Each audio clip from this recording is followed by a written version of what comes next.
Assalamu alaikum viewer. Welcome again to my YouTube channel, Dr. Maaz Medical Lectures. Students,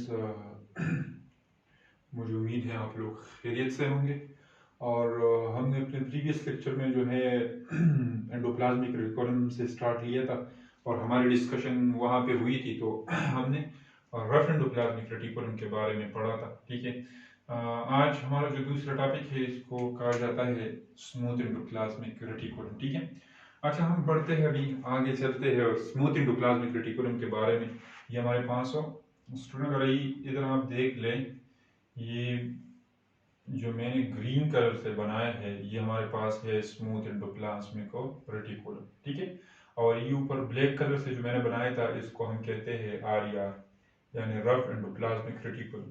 इस पे मैं video बना चुका हूँ। आज हमारा टॉपिक जो है वो इसी के साथ कंसर्न है। ठीक है, स्मूथ एंडोप्लाज्मिक रेटिकुलम। ठीक है, और रफ एंडोप्लाज्मिक रेटिकुलम तकरीबन इसमें आधा घंटा हम इस पर बहस कर चुके हैं। आगे चलते हैं, स्मूथ एंडोप्लाज्मिक रेटिकुलम के बारे में पढ़ते हैं। स्मूथ एंडोप्लाज्मिक रेटिकुलम स्टूडेंट दरअसल एंडोप्लाज्मिक रेटिकुलम का एक हिस्सा है जिस पर राइबोसोम अटैच नहीं होते। ये हमारे पास स्टूडेंट वेसिकल से, ये हमारे पास वेसिकल से बना होता है। ठीक है, और उन वेसिकल जो है इसको फ्लेटिन, ये क्या है, इसको हम भी सिस्टर्न कहते हैं। ठीक है, वही वाला सिस्टम है। देखें, अगर हम इसकी तरफ आ जाए, जैसे हमने रफ एंडोप्लाज्मिक, क्योंकि ये रफ एंडोप्लाज्मिक रेटिकुलम के बारे में हमने बात की थी, बिल्कुल इसी तरह जो है ये स्मूथ एंडोप्लाज्मिक रेटिकुलम भी बिल्कुल उसी तरह होता है। ठीक है, तो ये भी सिस्टर्न, एक को हम कहते हैं सिस्टर्न, और फिर इसका प्लूरल जो है वो सिस्टर्निए बन जाते हैं। ठीक है, ये फिर इसके साथ वेसिकल भी होते हैं। ये तो मैं वैसे फॉर एग्जाम्पल के तौर पे ले रहा हूँ, वैसे मैं इधर ये बना चुका हूँ। ये जो है ये हमारे साथ क्या है, वेसिकल है, और ये सिक्रेटरी वेसिकल होते हैं। ठीक है, अच्छा ये इसका स्ट्रक्चर हो गया, ये भी सिस्टर्न से बनो। और लेकिन एक बात आप ये याद रख ले, इसको एनास्टोमोसिन कहते हैं। कि हमारे पास अगर आप इधर देख ले तो आपको इधर इसका ब्रांचिंग सिस्टम नजर आएगा। ये एक सिस्टर्ना जो होता है वो दूसरे सिस्टर्ने के साथ हो इनास्टोमोस होता है। इनास्टोमोस का मतलब क्या है, ब्रांचिंग सिस्टम बनाता है ये। तो यहाँ पे फॉर एग्जांपल कोई मटेरियल इस सिस्टर्ना में होगा तो वो ट्रांसफर होके इस सिस्टर्ना में आएगा। ठीक है, फिर इस सिस्टर्ना से इनास्टोमोसिक नेटवर्क या ब्रांचिंग सिस्टम से इधर आएगा, तो इसमें से जो है मटेरियल मूवमेंट करेगा। ठीक है, अच्छा ये था structure, typical structure of endoplasmic reticulum. बिल्कुल ये स्मूथ एंडोप्लाज्मिक रेटिकुलम है, इसके बारे में मैं पहले एक्सप्लेन कर चुका हूँ कि इसमें क्या क्या होता है और क्या सिचुएशन नहीं होता। ठीक है, सॉरी यहाँ पे इसका थोड़ा सा प्रॉब्लम हो गया। अच्छा, आज हम बात स्टार्ट ले ली है हमने स्मूथ एंडोप्लाज्मिक रेटिकुलम से। तो स्मूथ एंडोप्लाज्मिक रेटिकुलम जो है इसकी फंक्शन की तरफ हम आते हैं। फंक्शन,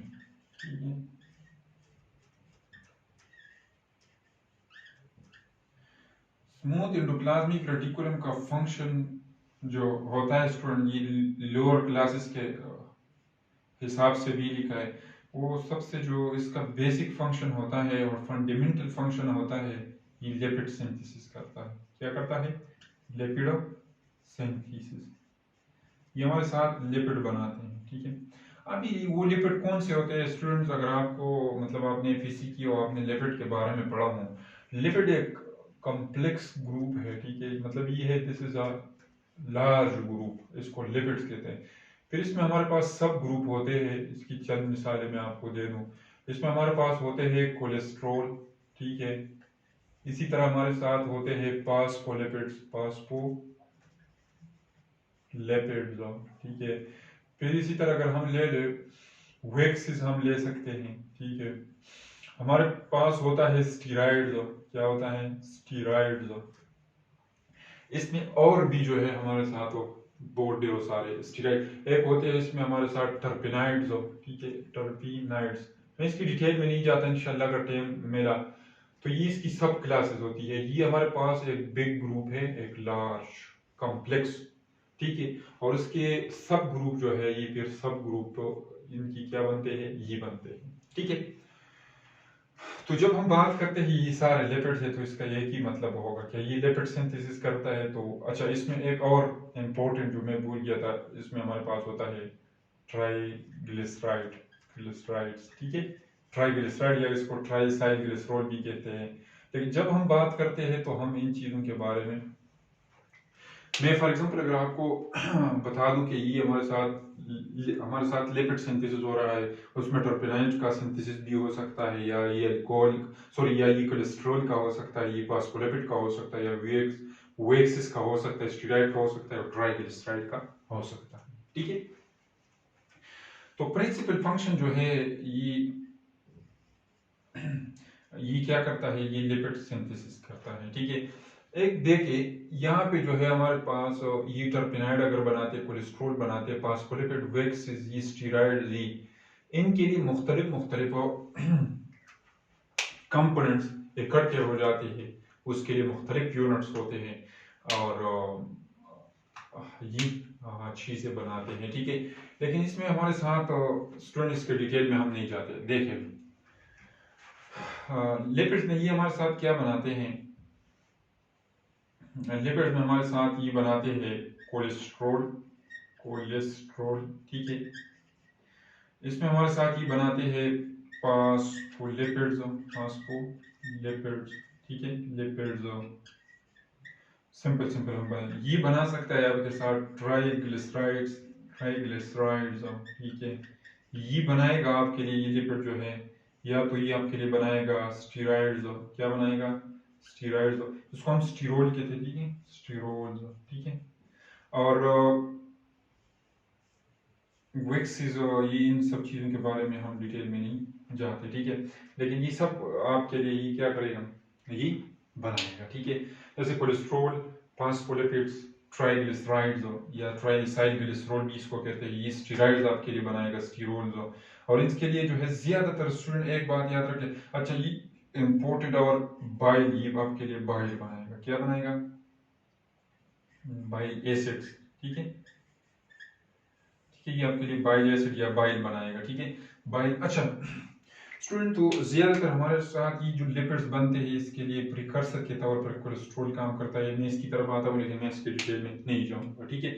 अच्छा देखिए, ये तो एक सिंपल डिफिनेशन हो गया। अभी आते हैं ये लिपिड, फिर अगर ये बना दे, ये इसके कंपोनेंट्स को जो है इकट्ठा करके ये लिपिड्स के ये मॉलिक्यूल, फॉर एग्जांपल ये कोलेस्ट्रॉल भी बनाएंगे, ये फास्फोलिपिड भी बनाएंगे, ट्राइग्लिसराइड, स्टीराइड, वेक्सिस, ये बाइल, ये सब कुछ बनाएंगे। ये कहाँ बनेंगे, ये इधर स्मूथ एंडोप्लाज्मिक रेटिकुलम में बनेंगे, ठीक है।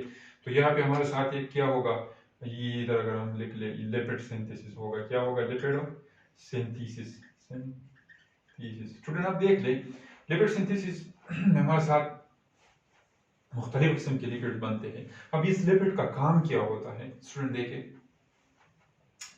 अगर हमारे साथ बनते हैं कोलेस्ट्रॉल, फॉर एग्जांपल हम ले रहे स्टूडेंट, मैंने आपको एक बात बताई थी कि हमारे साथ ये सेल और सेल के ऑर्गेनेल की जो मेम्ब्रेन होती है, उसमें हमारे साथ क्या होते हैं, इधर मैंने आपको बताया भी था कि इधर हमारे साथ होती है ये, यहाँ इसके सेल मेम्ब्रेन में कोलेस्ट्रॉल पाए जाते हैं, क्या पाए जाते हैं, ये मैं वैसे सिंप्लिसिटी के लिए डायग्राम बना रहा हूँ, तो वो कोलेस्ट्रॉल आके इस मेम्ब्रेन का हिस्सा बन जाते हैं, ठीक है।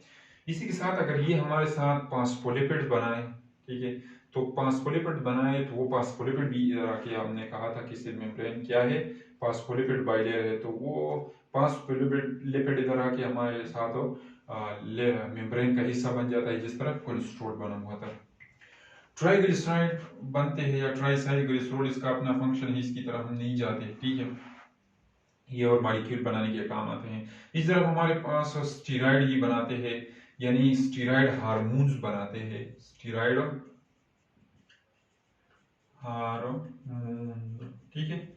इन स्टीराइड हार्मोन्स के लिए यह काम होता है कि यहाँ स्टूडेंट आपको पता है कि कोलेस्ट्रॉल तो बन गया, कोलेस्ट्रॉल क्या हो गया, कोलेस्ट्रॉल बन गया। इसमें से ये कोलेस्ट्रॉल जो है ये आगे जाके हमारे साथ और लिपिड्स के डिफरेंट टाइप बनाते हैं। ये कोलेस्ट्रॉल तो इधर जाके हमारे साथ मेम्ब्रेन का हिस्सा बन गया, लेकिन ये कोलेस्ट्रॉल जो है ये प्रीकर्सर के तौर पे काम करता है। अब प्रीकर्सर का क्या मतलब है? प्रीकर्सर का मतलब है वो मॉलिक्यूल जो फ्यूचर में बनने वाले और मतलब और मॉलिक्यूल के लिए स्टार्ट मतलब उसके लिए बेसिक यूनिट का काम करे, ठीक है। मतलब ये है ये प्रीकर्सर है। ये प्रिकर्सर किस चीज के लिए हम आते हैं? ये उस मॉलिक्यूल के लिए प्रिकर्सर है। देखिए कोलेस्ट्रॉल हमारे साथ वो स्टीरॉयड हार्मोन के लिए क्या है? प्रिकर्सर है। इसके अलावा अगर आप देखें तो कोलेस्ट्रॉल हमारे साथ हो ये बाइल एसिड क्या होता है? बाइल जूस में जब हमारे साथ बाइल एसिड होता है उसको बाइल साल्ट भी कहते हैं। बाइल एसिड स्टूडेंट अगर आपको याद हो इसकी तरफ, तो हमें जो है ये हमारा क्या है स्टूडेंट, ये अगर हम ले ले ये हमारा लीवर हो गया, क्या लीवर। तो हमारे लीवर में जो है स्टूडेंट इधर क्या होता है? हमारे साथ इधर बाइल बनता है, ठीक है, बाइल्स, ठीक है। वो बाइल किस चीज से बनते हैं? कोलेस्ट्रॉल से बनते हैं। और हमारे साथ स्टीरॉयड हार्मोन, आपने सुना होगा कि मैंने अपने प्रीवियस लेक्चर में रफ एंडोप्लाज्मिक रेटिकुलम के बारे में जो मतलब बात की थी कि चंद हार्मोन उसका नेचर प्रोटीन होता है, चंद हार्मोन इस तरह होते हैं उसका नेचर जो है अमाइनो एसिड भी हो सकता है, लेकिन ये स्मूथ एंडोप्लाज्मिक रेटिकुलम आपके लिए वो हार्मोन बनाएंगे जिसका नेचर क्या होगा? स्टीरॉयड यानी लिपिड होगा। नेचर क्या होगा? स्टीरॉयड होगा। तो वो हार्मोन जो है वो इस कैटेगरी लिपिड के इस बड़े क्लास में जो है स्टीरॉयड से यानी स्टीरोल से क्या करते हैं? बिलोंग करते हैं। स्टीरॉयड हार्मोन में हमारे साथ इसकी एग्जांपल अगर हम ले लें तो इसमें हमारे साथ आते हैं कार्टिसोल, ठीक है, इसके साथ टेस्टोस्टेरोन, ठीक है, इसके साथ हमारे पास स्टूडेंट आपको याद हो एस्ट्रोजन, इसके साथ होता है प्रोजेस्टेरॉन, ठीक है, प्रोजेस्टेरॉन ट्रॉन, ठीक है। एक हमारे पास होता है एंड्रोजीन, एक हमारे पास होता है अल्डोस्टेरोन, और एक इसके बहुत ढेर सारे मिसालें हमें मिल सकती है, ठीक है। कार्टिसोल, ठीक है। ये सारे हार्मोन जो है ये हमारे साथ नेचर में क्या है? लिपिड्स है, यानी नेचर में लिपिड के कौन से क्लास से? स्टीरॉयड से बिलोंग करते हैं। तो ये कोलेस्ट्रॉल जो है ये इधर इसके लिए ये सारे हार्मोन जो बनेंगे तो इसके लिए प्रिकर्सर पे काम करेगा, और ये हार्मोन जो है ये लिपिड जो है ये कहाँ बनेंगे? ये स्टूडेंट हमारे साथ बनेंगे स्मूथ एंडोप्लाज्मिक रेटिकुलम में। अच्छा ये काम हो गया। अच्छा देखिए, और इसके साथ साथ क्या स्मूथ एंडोप्लाज्मिक यानी लीवर का जो हमारे पास लीवर के जो सेल है उस सेल की तरह अगर हम चले जाए और हम ले ले स्मूथ एंडोप्लाज्मिक रेटिकुलम, इसके स्मूथ एंडोप्लाज्मिक, तो स्मूथ एंडोप्लाज्मिक रेटिकुलम में यहाँ इसका जो स्मूथ एंडोप्लाज्मिक रेटिकुलम है वो कोलेस्ट्रॉल को लेके हमारे साथ क्या करेगा? बाइल बनाएगा। क्या बनाएगा? बाइल, ठीक है।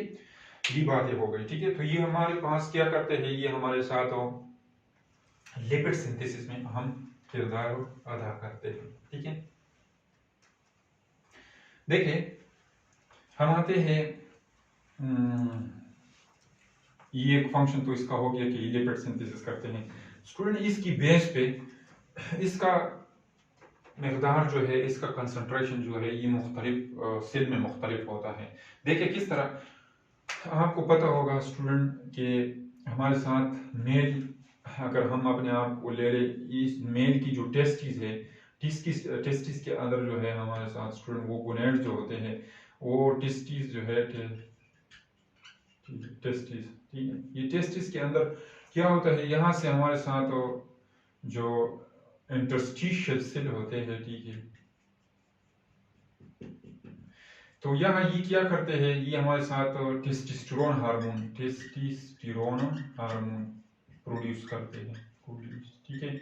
बिल्कुल इसी तरह अगर आप आ जाए और एस्ट्रोजन और प्रोजेस्टेरॉन फीमेल की आप ओवरी ले लें, क्या ले लें? उसकी फीमेल की ओवरी ले लें, ठीक है। ओवरी के अंदर हमारे साथ क्या प्रोड्यूस होंगे? एस्ट्रोजन, ठीक है, एस्ट्रोजन और प्रोजेस्टेरॉन, ठीक है। लेकिन इनके अलावा स्टूडेंट अगर हम आ जाए और हम एक और इम्पोर्टेंट, ये हमारे साथ है किडनी, ठीक है स्टूडेंट, ये किडनी है। किडनी के ऊपर हमारे साथ एक ग्लैंड होता है, इसको हम कहते हैं एड्रिनल ग्लैंड। क्या कहते हैं? Adrenal gland. ये एड्रिनल ग्लैंड जो है, एड्रिनल ग्लैंड, इसके दो हिस्से होते हैं।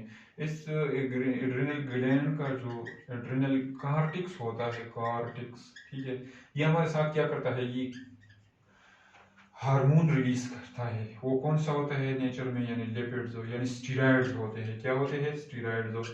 इसकी मिसालें क्या होगी? हमारे साथ टेस्टोस्टेरोन, ठीक है, ये हमारे साथ अल्डोस्टेरोन, ये हमारे साथ प्रोजेस्टेरोन, ये हमारे साथ और बहुत किस्म के, मतलब ये कार्टिसोल, ग्लूकोकार्टिकाइड, ये मिनरलोकार्टिकाइड एंड इसके साथ साथ हमारे साथ ही बहुत ढेरों सारे किस्म के जो है हार्मोन, वो स्टीरॉयड हार्मोन रिलीज करते हैं। इंशाल्लाह ये हम फिजियोलॉजी में है जो है, इसको हम फिजियोलॉजी में डिटेल से पढ़ेंगे।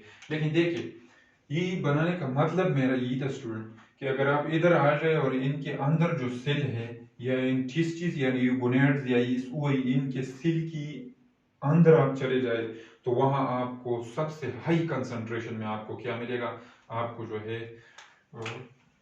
स्मूथ एंडोप्लाज्मिक रेटिकुलम मिलेगा, क्योंकि इन सेल का काम ये है कि ये इस तरह के हार्मोन बनाते हैं। और बिल्कुल इसी तरह, अगर स्टूडेंट मैंने वो जो डायग्राम बनाया था, बिल्कुल इसी तरह अगर आप आ जाए, ये लीवर है आपका, ठीक है, तो लीवर के हेपेटोसाइट में अगर आप देख ले, तो वहां पे भी आपको काफी तादाद में जो है क्या नजर आएंगे, वहां पे आपको काफी, क्योंकि वो बाइल बनाता है, और बाइल फिर क्या है, लिव, तो वहां उनके सेल में जो है हेपेटोसाइट में आपको भी काफी तादाद में जो है स्मूथ एंडोप्लाज्मिक रेटिकुलम नजर आएगा। तो ये इसका पहला फंक्शन हो गया, ठीक है। अब हम दूसरे फंक्शन की तरफ जाते हैं। वो इतना इंपॉर्टेंट, लेकिन सबसे फंडामेंटल और इम्पोर्टेंट फंक्शन जो था वो हमने एक्सप्लेन कर दिया है, ठीक है। देखो, अब हम बात करते हैं, ये हमारे साथ क्या करता है, ये ग्लाइकोजेनोलाइसिस में हेल्प करता है, ग्लाइकोजेनोलाइसिस। देखिए, ग्लाइकोजेनोलाइसिस का मतलब क्या है? आप एक बात याद रख ले, कि अगर हम दोबारा लीवर को बना दें, ठीक है, क्या करें, लीवर को बना दें। देखिए, लीवर को बनाए, या हम ले ले मसल, ठीक है, एक मसल को हम ले ले, ठीक है, एक मसल सेल को हमने ले लिया, ये हमारे साथ क्या हो गया, मसल। अब इस तरह होता है कि जब हम खाना खाते हैं और उसमें हमारे पास एक ऐसी डाइट लेते हैं जिस तरह उसमें हमारे पास हो ग्लूकोज की मिकदार बहुत ज्यादा हो जाती है, तो वो ग्लूकोज जो है वो इधर आके हमारे साथ क्या होता है, एक्स्ट्रा ग्लूकोज जो होता है, चंद ग्लूकोज ये सेल यूज करते हैं, और इस सेलुलर रेस्पिरेशन के थ्रू इस्तेमाल करके एटीपी बनाते हैं। क्या बनाते हैं? एटीपी। लेकिन जो ग्लूकोज हो रह जाते हैं, इसको ये सेल जो है इसको ग्लाइकोजन में जो है क्या करता है, कन्वर्ट कर देता है, ठीक है, क्या करता है, कन्वर्ट करता है। तो इससे एक मॉलिक्यूल बन जाता है, स्टोरेज फॉर्म ऑफ ग्लूकोज, इनसे एक बड़ा बल्क और एक बड़ा मॉलिक्यूल बन जाता है। जैसे इसको अगर ये एक एक डार्ट से जो मैं रिप्रेजेंट कर रहा हूँ, ये अगर हम ग्लूकोज मॉलिक्यूल, एक एक ग्लूकोज मॉलिक्यूल है, तो इनको फिर हम कहते हैं ग्लाइकोजन। क्या कहते हैं? ग्लाइकोजन। स्टूडेंट, जब हम खाना खाते हैं उसमें कार्बोहाइड्रेट ज्यादा होते हैं, तो कार्बोहाइड्रेट या ग्लूकोज ज्यादा होते हैं, तो ये इस तरह होता है कि एक्स्ट्रा ग्लूकोज जो है वो ग्लाइकोजेनेसिस से क्या करते हैं, ये यहाँ से जो आपने ग्लूकोज से ये ग्लाइकोजन बना दिया, इसको क्या कहते हैं, ग्लाइकोजेनेसिस, ठीक है। ये तो आपने बना दिया सिंपल, ठीक है। अब हम बात करते हैं कि ये दूसरा फंक्शन क्या करता है, ग्लाइकोजेनोलाइसिस, यानी ब्रेक डाउन ऑफ, क्या करते हैं, इस ब्रेक डाउन ऑफ ग्लाइकोजन करते हैं। क्या करते हैं? ग्लाइकोजन। किस तरह? देखिए, जब स्टूडेंट हमारे साथ ऐसे कंडीशन आते हैं, हम फास्टिंग स्टेट में होते हैं, या हमारे साथ ब्लड में ग्लूकोज का मकदार डाउन हो जाता है, ग्लूकोज का मकदार ड्रॉप हो जाता है, या मसल में या इसमें ब्लड में, सिंपल हम ये कहेंगे, तो फिर इसके नतीजे में क्या होगा, इसके नतीजे में एक हार्मोन रिलीज होगा, उसको हम कहते हैं ग्लूकागान। ग्लूकागान आके इसके लीवर के सेल जो है और इस मसल सेल, इनको एक्टिवेट करेगा। लेकिन इन सेल को जब एक्टिवेट करेगा, तो इनके सेल के अंदर जो हमारे साथ क्या है, ये ग्लाइकोजन स्टोर है। क्या है? ये ग्लाइकोजन स्टोर जो है, इसका भी ब्रेक डाउन शुरू होगा, इसका ग्लाइकोजेनोलाइसिस स्टार्ट होगा इधर। तो इसके नतीजे में क्या होगा? अच्छा, मैं आपको बताता हूँ, ग्लाइकोजेनोलाइसिस का लास्ट स्टेप, ये आप याद रख ले, बहुत लास्ट स्टेप जो होता है वो इधर होता है, किधर, स्मूथ एंडोप्लाज्मिक रेटिकुलम का लास्ट स्टेप जो है, सॉरी, ग्लाइकोजेनोलाइसिस का लास्ट स्टेप जो है वो स्मूथ एंडोप्लाज्मिक रेटिकुलम में होता है। मैं आता हूँ इसकी तरफ, वो किस तरह होता है। ये ग्लाइकोजन जब ब्रेक डाउन होगा तो इससे बहुत ढेर सारे क्या होंगे, बहुत सारे ग्लूकोज मॉलिक्यूल जो है वो हमारे साथ क्या करेंगे, वो रिलीज हो जाएंगे। तो इसको ब्लड में डाल दिया जाएगा, ठीक है। और ब्लड इसी तरह जो है ये ग्लूकोज मॉलिक्यूल इधर ब्लड में आ जाएंगे, ठीक है। जब ये ब्लड में आ जाएंगे तो ब्लड का लेवल जो है वो क्या हो जाएगा, ग्लूकोज लेवल नॉर्मल हो जाएगा, ठीक है। और यही ग्लूकोज का लेवल जो है ये मुख्तलिफ सेल को ग्लूकोज की मतलब ये ब्लड तो सर्कुलेशन करती है, जो अगर मुख्तलिफ सेल को ग्लूकोज की ज़रूरत है तो ये वह उसको पहुंचा देगा। यहाँ पे देखिए स्टूडेंट, यहाँ मैंने आपको बताया कि हमारे साथ क्या होता है, हमारे साथ ग्लूकोज का ये ग्लाइकोजेनोलाइसिस का लास्ट स्टेप होता है। तो इसमें हमारे साथ क्या होता है, वो लास्ट स्टेप इधर जो है उसमें क्या होता है, उसमें ग्लूकोज ये जब इसकी ब्रेक डाउन होती है तो ग्लूकोज G6 फास्फेट हम लिखेंगे। ये ग्लूकोज 6 फास्फेट जो है ये क्या करते हैं, ये हमारे साथ ये एक मॉलिक्यूल है और इसको जो लास्ट स्टेप होगा ये इस सिचुएशन पे होगा, ये डायरेक्ट वापस जाके क्या इनसे ग्लूकोज बनेगा, क्या बनेगा, ग्लूकोज बनेगा। इसके लिए क्योंकि इधर एक एंजाइम होती है और वो होती है स्मूथ एंडोप्लाज्मिक रेटिकुलम में, उसको कहा जाता है ग्लूकोज 6 फास्फेटेज, ठीक है। ये एंजाइम इधर होता है तो इसका लास्ट स्टेप जो है इनसे जो ग्लूकोज बनेगा यानी स्मूथ एंडोप्लाज्मिक रेटिकुलम में ग्लाइकोजेनोलाइसिस का लास्ट स्टेप होता है। ये काम हो गया दूसरा। ये दूसरा नंबर काम क्या होगा, ग्लाइकोजेनोलाइसिस। और सबसे बेहतरीन और इम्पोर्टेंट काम जो है वो इनका था लिपिड सिंथेसिस। अब देखिए स्टूडेंट्स, इसका और काम होता है थर्ड नंबर पे अगर हम आ जाए तो ये हमारे पास क्या करता है, कैल्शियम स्टोरेज करता है। कैल्शियम स्टोरेज यानी इसकी मिसाल की तरफ अगर हम आ जाए, ये हमारे साथ बेग मतलब ये है कि ये एक रिजर्वायर के तौर पे काम करता है, बहुत ढेर सारे कैल्शियम स्टोर करते हैं। इसकी मिसालें हमें कहाँ मिलती है स्टूडेंट, अगर हम मसल के सेल ले ले, ठीक है, यानी मसल के सेल ले ले, उनका जो आपने नाम सुना होगा, वहां पे हमारे साथ जो होता है एंडोप्लाज्मिक रेटिकुलम, वो ज्यादातर क्या होता है, इसको कहा जाता है sarcoplasmic reticulum. Sarcoplasmic reticulum sorry, वो स्मूथ एंडोप्लाज्मिक रेटिकुलम है और इसका स्पेशल नाम क्या है, सार्कोप्लाज्मिक, उसके नाम लिखने की जरूरत है, सार्कोप्लाज्मिक रेटिकुलम, ठीक है। ये क्या करता है, ये अपने साथ जो है बहुत ढेरों क्या करता है, अपने साथ कैल्शियम स्टोर करता है। इसका अहमियत क्या है स्टूडेंट, इंशाल्लाह ये हम स्लाइडिंग फिलामेंट थ्योरी में बताएंगे। इसका अहमियत ये है कि जब हमारे साथ क्या होता है, जब हमारे साथ ये मसल के अंदर प्रोटीन होते हैं, यानी एक्टिन और मायोसिन क्या करते हैं, एक्टिन प्लस मायोसिन। देखिए इनकी अहमियत क्या होता है, ये प्रोटीन जो जब है ये एक दूसरे के ऊपर जब स्लाइड करते हैं तो इससे मसल की कंट्रैक्शन हो जाती है। मिसाल के तौर पर स्टूडेंट, मैं अपने प्रीवियस लेक्चर में इसके बता, ये हमारे पास न्यूरॉन है, न्यूरॉन ने इसको एक्टिवेट कर दिया तो इसके सेल में जो है ये एक्शन पोटेंशियल ये फिर आएगा इधर सार्कोप्लाज्मिक रेटिकुलम से, जो सार्कोप्लाज्मिक रेटिकुलम के सेल मेम्ब्रेन को जब सार्कोप्लाज्मिक रेटिकुलम के मेम्ब्रेन को जब एक्टिवेट किया जाएगा तो ये कैल्शियम रिलीज करेगा बाहर, क्या करेगा, ये कैल्शियम बाहर ये डालेगा, बहुत ढेरों सारे कैल्शियम जो है वो बाहर फेंकेगा। और ये कैल्शियम किस काम के लिए यूज होता है, ये कैल्शियम जो है ये रिस्पॉन्सिबल होते हैं मसल कंट्रैक्शन के लिए, ठीक है, मसल कंट्रैक्शन के लिए। दूसरी ये तो है कैल्शियम स्टोरेज, ये हमारे साथ कहा करते हैं यानी मसल सेल में, ये मसल सेल में जो मसल के स्मूथ एंडोप्लाज्मिक रेटिकुलम जो है, इसको सार्कोप्लाज्मिक रेटिकुलम कहते हैं, वो हमारे साथ कैल्शियम स्टोर करता है। एक हमारे ये जो है ये दूसरे नंबर पे हमारे पास नर्व इम्पल्स कंडक्शन के लिए, नर्व इम्पल्स के लिए इंतहाई ज्यादा क्या है, लाजमी है, ठीक है। इसका क्या मतलब है स्टूडेंट, हमारे साथ अगर एक न्यूरॉन हम ले ले, ठीक है, एक न्यूरॉन है इधर, ये हमारे साथ हो दूसरा न्यूरॉन है, ठीक है, ये एक न्यूरॉन हो गया और ये दूसरा न्यूरॉन हो गया, ठीक है, फर्स्ट नंबर न्यूरॉन सेकंड। यहाँ पे हमारे साथ देखें, यहाँ पे जब एक्शन पोटेंशियल कंडक्ट होता है तो एक्शन पोटेंशियल जब इधर आता है, इधर कैल्शियम की जरूरत होती है, क्या होती है, कैल्शियम की जरूरत।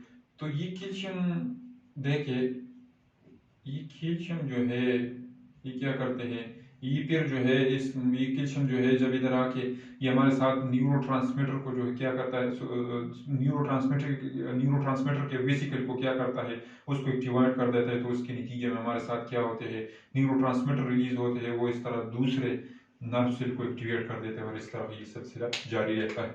लेकिन ये इंशाल्लाह हम उसके फिजियोलॉजी में डिटेल से पढ़ेंगे, ठीक है, कि ये फिनोमेना किस तरह होता है। सिर्फ आप ये याद रख लें कि ये कैल्शियम आयन जो है इनका स्टोरेज जो होता है वो न्यूरॉन के अंदर होता है, और ये किस मकसद के लिए स्टोर होते हैं तो इंशाल्लाह ये हम अपने आने वाले लेक्चर में यानी फिजियोलॉजी के लेक्चर में डिटेल से, सिंपल आप ये याद रख ले, ठीक है, कि ये नर्व इम्पल्स कंडक्शन में मदद करता है, ठीक है।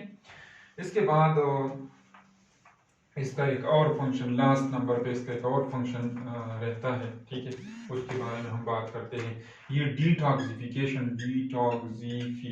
ऑफ ड्रग करता है, डिटॉक्सिफिकेशन ऑफ ज़ीनोबायोटिक्स।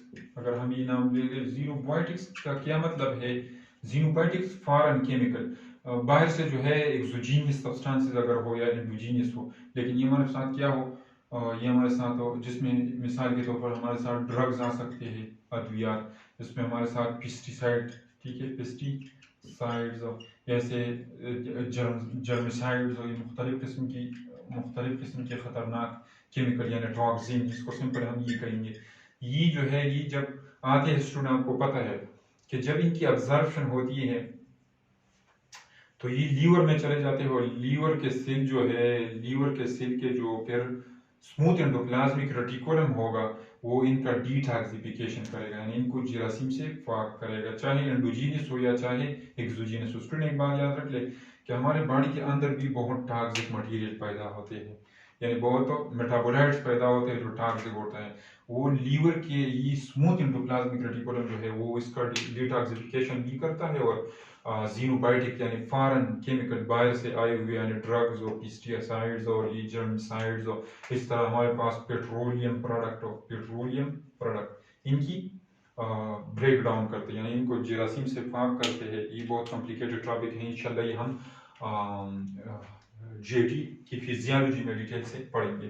स्टूडेंट ये आज का टॉपिक था स्मूथ एंडोप्लाज्मिक रेटिकुलम के बारे में, ठीक है, और मुझे उम्मीद है आपको कुछ ना कुछ समझ आ गया होगा, ठीक है स्टूडेंट।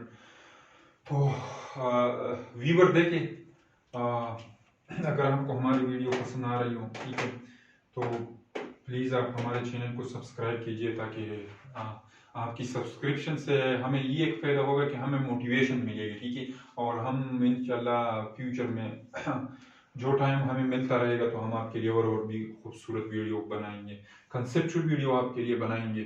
तो यहाँ पे जो है आपसे मेरी रिक्वेस्ट है, आप हमें दुआओं में याद रखिए, हम भी आपके लिए दुआ होंगे, ठीक है। यहाँ पे जो है हम आपसे आप हमें इजाज़त दे दें और इंशाल्लाह आने वाले लेक्चरों में दोबारा मिलेंगे, ठीक है। अल्लाह हाफिज़।